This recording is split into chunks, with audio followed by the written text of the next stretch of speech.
A gente tem visto aí nessa...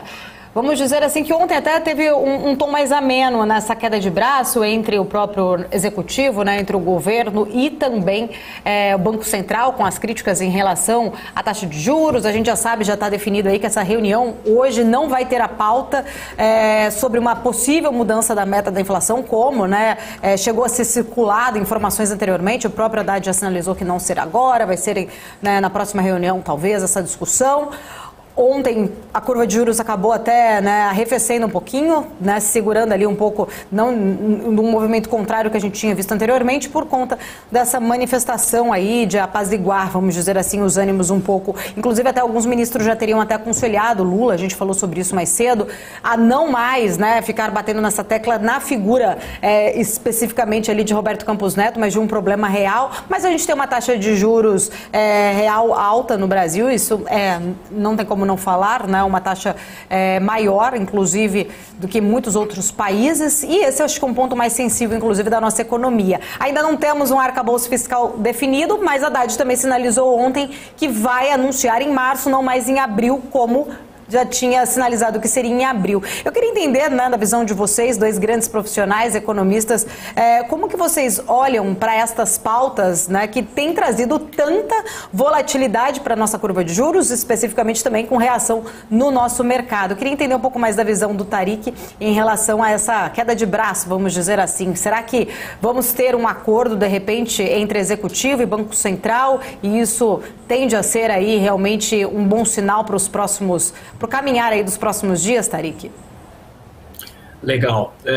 Bom, tentando resumir aqui, dar um pouco de contexto, né, o que está acontecendo é que o mercado está muito assustado porque o governo não está seguindo o script que a gente esperaria de um novo governo, né? Quer dizer, que no começo você tenta agradar o mercado, ter um discurso bem afinado e cuidadoso da parte econômica, né, para colher os frutos, e aí você surfar bem o resto do mandato, né? Então acho que o mercado está um pouco confuso e assustado com as declarações que principalmente o presidente tem dado e alguns membros do partido, né?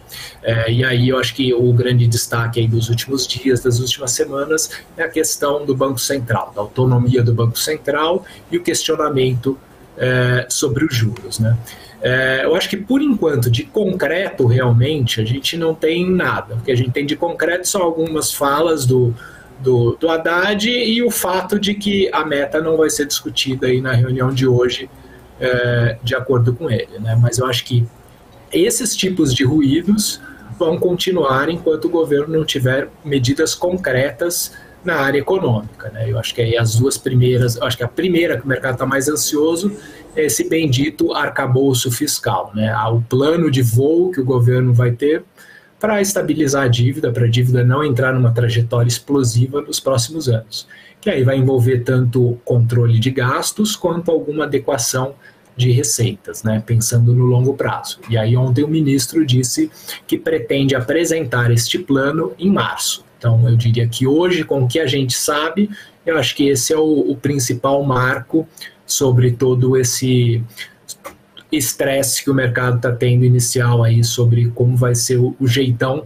da economia aí no próximo governo, né? E pensando mais sobre a questão das metas, todo dia é uma notícia diferente no jornal, alguma especulação. Agora o jornal está falando que o PT, o Lula, vai dar uma trégua, vai maneirar um pouco o discurso, né? Mas o que a gente tem de concreto é que a meta não vai ser revista ou discutida nesta reunião, mas eu acho que a incerteza fica aí para as próximas reuniões até junho, né, quando de fato é a data comum de se discutir metas de inflação no CMN, né? E é engraçado que tem visões distintas aí se a gente deve revisar ou não a meta, né? A maioria dos economistas escrevendo no jornal, falando, discursos, eventos, a maioria é contra uma revisão da meta, mas ontem foi interessante ver aí os três maiores gestores, talvez os três maiores gestores do Brasil lá na conferência do BTG, defendendo um aumento de meta nesse momento, né? Então acho que essa discussão ainda continua por algum tempo.